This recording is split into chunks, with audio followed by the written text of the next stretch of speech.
Right now, 2 women are facing charges for allegedly stealing a car from the Monona Walmart, leading police on a high-speed chase. And Wisconsin law enforcement are mourning the loss of 2 off-duty officers killed in separate incidents overnight in Milwaukee and Racine. From the Channel3000.com Alert Center, this is News 3 Now at 6. 2 people are in custody tonight following a high-speed chase overnight spreading throughout multiple Dane County communities. Police arrested 20-year-old Anna Brindley on a charge of knowingly fleeing an officer and 19-year-old Martinique Walker of a charge of resisting an officer. Rose Schmidt joins us live from Greencrest Court in Fitchburg to describe what neighbors say they woke up to this morning. Rose? Yes, well, neighbors actually say that the suspect's car came into this cul-de-sac, came down here, and ended up stopping inside of this driveway while the family who lives at this house hid in a closet as the scene unfolded, and other neighbors just watched it off from their windows.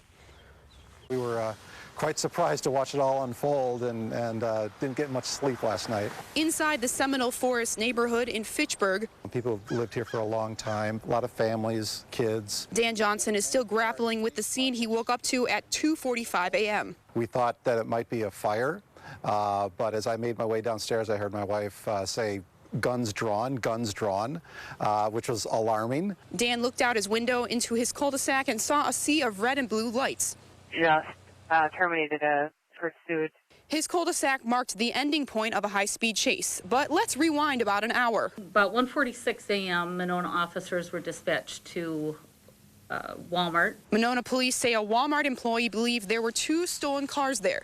Officers say they started chasing one of the cars, a black SUV, after an incident in the parking lot. The vehicle drove directly toward our officer as he was accelerating, and the officer had to jump out of the way to avoid being struck.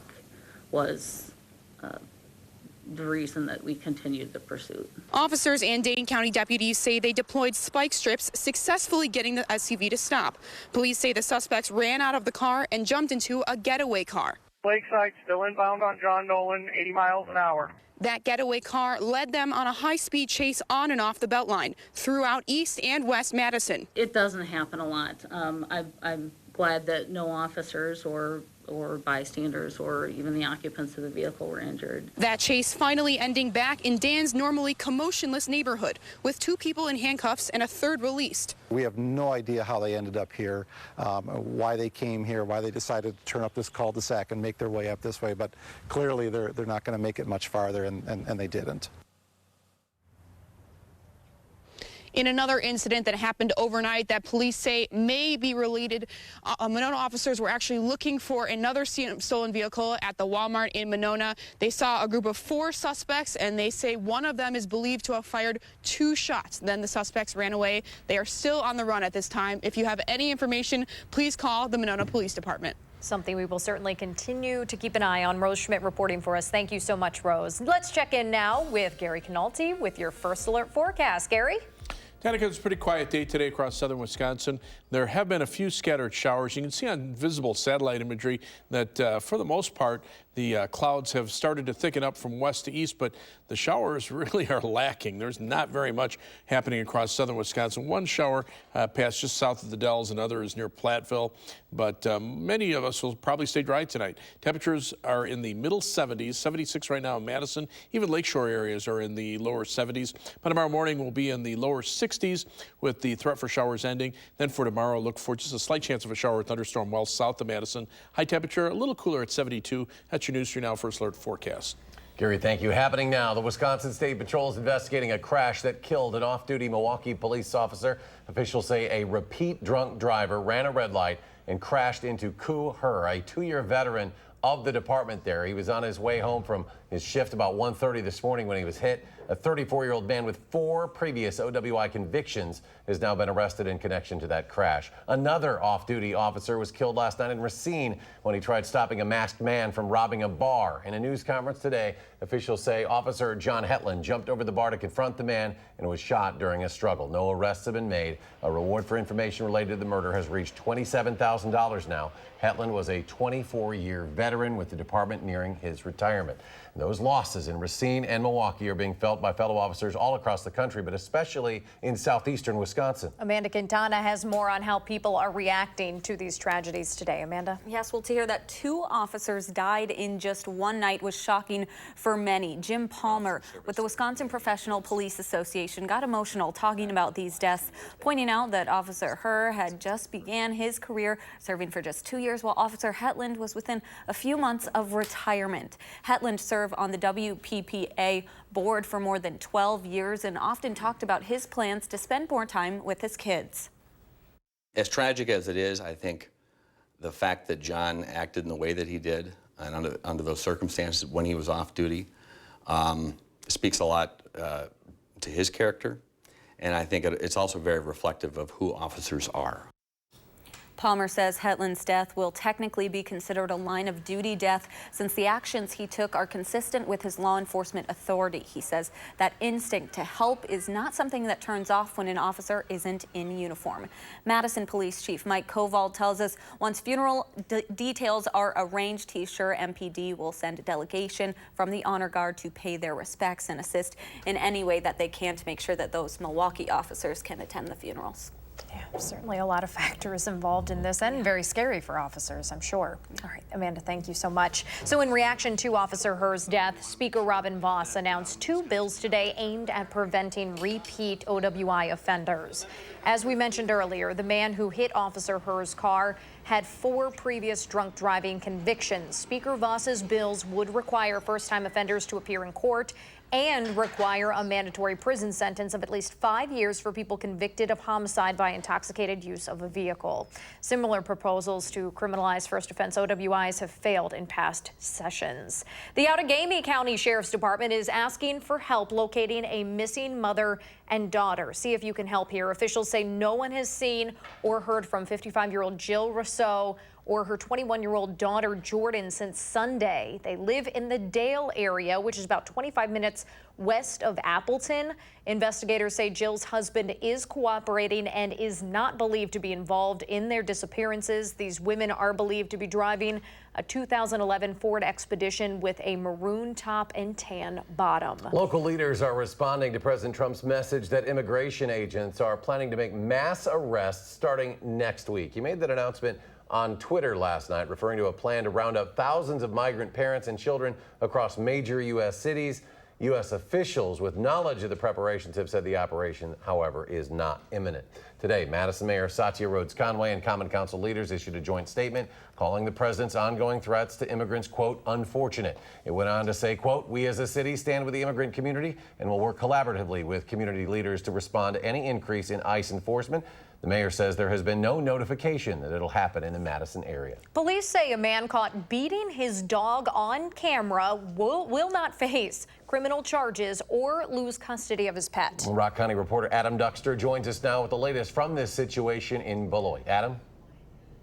Well, Eric and Danica, it's video that would make any dog owner cringe, and well, it's got neighbors upset. Police say it's not enough to make an arrest. I will warn you, the video we're about to show is graphic and might be unsettling for some viewers. Got it. Got it.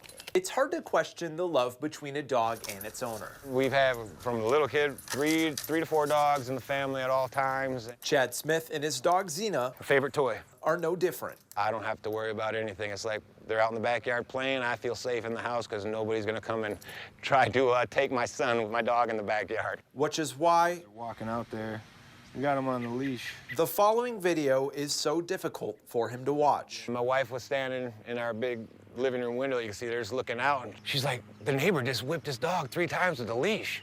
And I was like, what? Smith checked his security footage. He walks up to the brown dog as they're coming out of the woods and hits the dog in the face with whatever he had. When you see the dog finally lay down, basically on its back with his legs up, he comes and puts his foot on the dog's neck and hits the dog in the head twice. Frustrated and angered, he called Beloit police, who say today the dog's owner, Cody Bennington, faces a ticket and won't lose his dog. He explained that he actually did do that to his animal because his animal had ran off the property several times, and he was instilling some discipline in his dog. Lieutenant Andre Sales told me today, had the dog been injured, Bennington could have been arrested. but the dog showed no signs of broken bones or cuts. Smith says he can't believe it. I can't even put into words the frustration and anger that I had. And anybody that has a dog, that loves a dog, would feels the same way if they watch that. Lieutenant Sales says animal owners need to do better and be better. We have to treat our animals as we would treat ourselves. I don't go around hitting on my children if they do something wrong. Smith feels Zena. anyone who sees the video would feel the way that he does. It made me sick. I mean, it was pretty gruesome to watch. Today, I made several attempts to get in touch with Cody Bennington, the dog's owner, but was not able to. Police say he will face a fine of $187 for that ticket, and he'll appear in Rock County Court later this week. Adam Duxer reporting Rock County. Adam, thank you. There is a faster way to get around Madison on 2 wheels. We'll tell you about the new electric bikes available to rent now. That's when News 3 Now at 6 continues.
At the state capitol, a package of bills aimed at combating homelessness is headed to the Senate. The Assembly passed 8 bills with bipartisan support.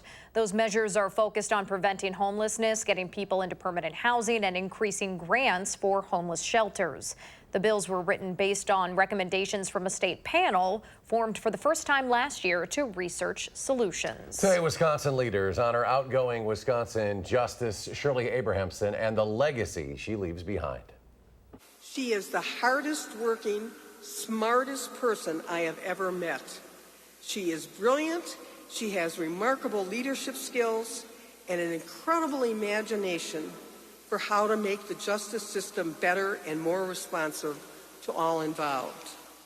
The State Bar Association, along with UW-Madison and Marquette Law Schools, hosted this farewell ceremony at the Capitol today. The 85-year-old Abrahamson, the longest-serving member in Wisconsin Supreme Court history, the first female justice ever. She announced last year that she has cancer and chose not to seek re-election. Madison is now officially the first city in the country to have a full fleet of electric bikes. You can find them all at the same B-Cycle stations located around the city.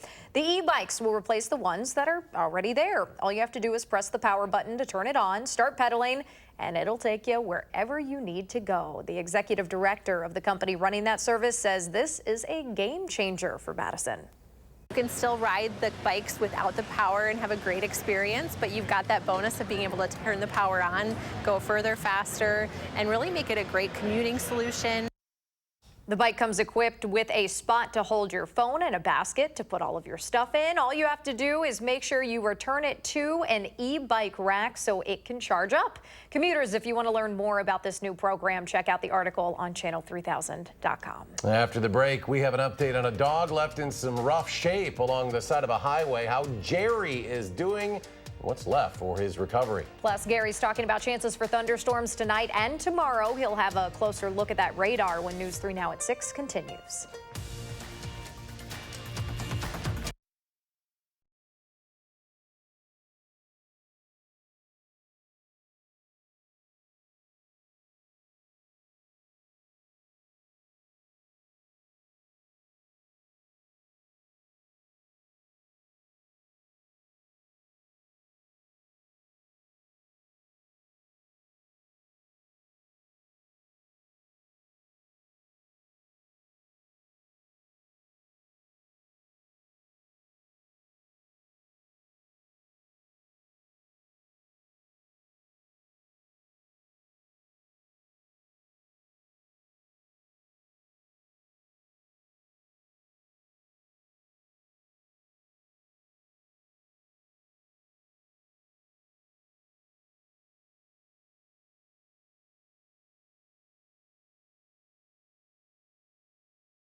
An abused dog found along a Sauk County highway is enjoying his new foster home. We told you about Jerry last week. He was found on the side of Highway 12 with a broken jaw and a dental infection. Well, Jerry's now recovering from surgery in a loving home. His foster mom told the Humane Society that Jerry loves to snuggle for a nap and is feeling well enough to take several long walks each day. She says she has become Jerry's servant in a way, and he still has another surgery left to reconstruct his lower jaw, but the foster mom is confident he will get through it and get the rest he deserves. Looks much better. No kidding. Our weather has looked a little better in the recent days and dodging some raindrops that we had over the weekend when it was chillier. Yeah, there's still a few showers out there, but it's one of those situations where not everybody will see them. But as we head toward the weekend, the rain chances will go up, but so will our temperatures as the humidity climbs. A visible cloud track today, you can see these little pop-up showers that kind of developed along a line.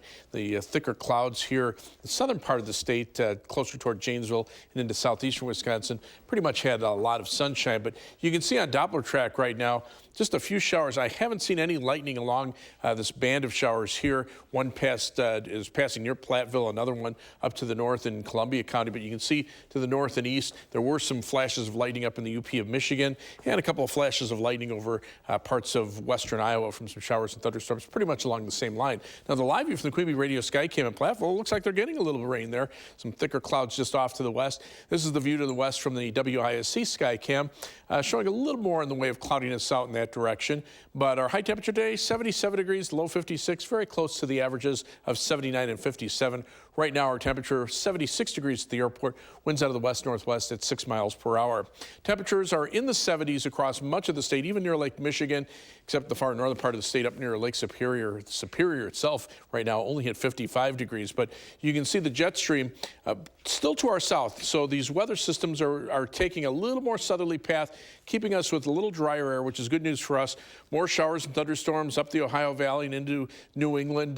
They just can't seem to catch a break there with all the rain that's going on. And this cold front that's coming through will actually dry out the air, and as it drops to the south, it'll combine with a stationary front, and that'll just provide the focus for more showers and storms down to the south. Temperatures are in the 80s in southern Missouri, but this time of year you should be seeing 90s there, and you can see up to the north, generally temperatures in the 70s, so pretty comfortable weather. Dew point temperatures are in the lower 60s here, around 70 near the Ohio River, but notice to the north and west, Twin Cities right now with a 50-degree dew point, that air much less humid. So as our shower and thunderstorm chances move out tonight, there might be another chance tomorrow as that weather system coming in from the west passes just to the south. Then the drier air takes hold. We'll see partly cloudy skies for tomorrow night and partly sunny skies for Thursday. High temperatures will be in the mid-70s, but with a noticeable drop in humidity. The next weather system starts to gather strength out to the west of us and could bring some shower and thunderstorm chances in here, especially later in the day on Friday into Friday night and then off and on to the weekend. But notice the winds becoming a little more southerly and southeasterly. That means our humidity levels will go up as well. Overnight, look for a low temperature of 60 degrees by morning, some patchy fog, showers, perhaps an evening thunderstorm from that little line of showers coming through. And then tomorrow, look for a high of 72 with variably cloudy skies, maybe a shower or thunderstorm chance down toward the Illinois state line. You can see not a great chance for rain overnight, temperatures dropping to around 60. The best threat for any showers and thunderstorms tomorrow down toward the Illinois state line with highs in the lower 70s. Tomorrow night, that drier air drops temperatures into the lower 50s, and then high temperatures mid-70s on Thursday, plenty of sunshine. Rainfall amounts from the shower or isolated thunderstorm, probably less than 1/10 of an inch. But the 7 to 10 day forecast brings temperatures back to around 80 for the weekend. And again, as the humidity levels start to climb, so do the thunderstorm chances. Dry weather early next week, some thunderstorm chances midweek, but staying in the 80s all week. It's Kids Day at the American Family Insurance Championship. We'll have the story from University Ridge in sports.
It's tournament week at University Ridge. The American Family Insurance Championship begins Friday, but the events leading up to the start of the competition have begun. Today, it's the first tee of South Central Wisconsin's Skills Challenge. About 100 young players get their chance to get tips from the pros and show off their stuff in some events. Tournament host Steve Stricker, Skip Kendall, Sean McKeel, and Michael Bradley there to help the kids. The first tee provides educational programs that build character and promote healthy life choices through the game of golf.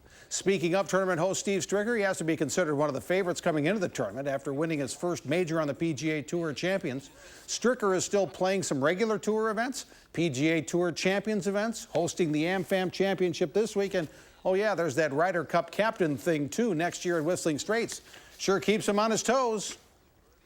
You know, I'm busier now than ever, which I thought at this point in time I'd be winding down a little bit, but another year and a half of hard work and busyness. You know, after the Ryder Cup next year, I'll probably be able to kind of sit back and just play on that Champions Tour and enjoy that a little bit more.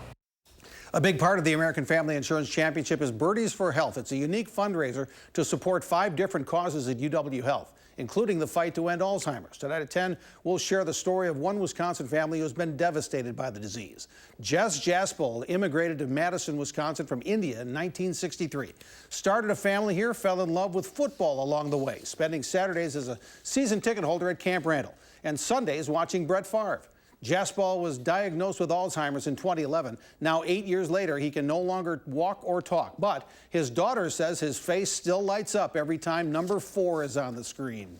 We will watch the Brett Favre Football Life, and it kind of a documentary about him. And my dad will be very, like, it'll get his attention, and he'll be watching the TV, and I can say to him, like, Dad, look, it's Brett Favre. And, you know, he definitely, like, kind of gets a little alert, and he'll be focused. The Badger women's basketball team will be on the road for the Big Ten ACC Challenge this year. Wisconsin is at Georgia Tech Thursday, December 5th. Former Badger hockey coach Mike Eaves has a new gig. He's the new head coach of the Cleveland Monsters of the American Hockey League. Eaves was head coach at St. Olaf College in Northfield, Minnesota, the last 3 seasons. Women's World Cup, Brazil's Marta is one of the greatest women's soccer players of all time. She has a penalty kick against Italy. Brazil wins on that PK 1-0. Australia beat Jamaica 3-1. The United States next game Thursday afternoon at 2 against Sweden in the final group stage match. And the Packers officially set their dates for training camp, which starts July 25th. That's a Thursday. The annual family night practice, Friday, August 2nd. Sunday, August 4th, the Packers will have an open practice before they welcome the Houston Texans in for 2 joint practices. That's on the 5th and the 6th. Then they'll host the Texans in the first preseason game that Thursday, August 8th. First training camp practice a week and a month from today. That's bananas. Yeah. Flying by. Big week, though, at the Ridge, huh? Yeah, it's the tournament starts Friday, and hopefully the weather holds up. Yeah, no kidding. Yeah, there'll be some thunderstorms around, but you know, hopefully they can get most of everything in around them. But right now, just a few showers kind of moving through south central Wisconsin. Temperatures are in the middle 70s. Tomorrow, look for a high temperature of 72, so a little cooler. Best chances of rain down toward the Illinois state line, and then you see the temperatures go up, but so do the rain chances as we head toward the weekend, and it'll stay in the 80s next week. Gary, thank you. And thank you for joining us for News 3 Now at 6. We will be back here at 10. Hope you can make it.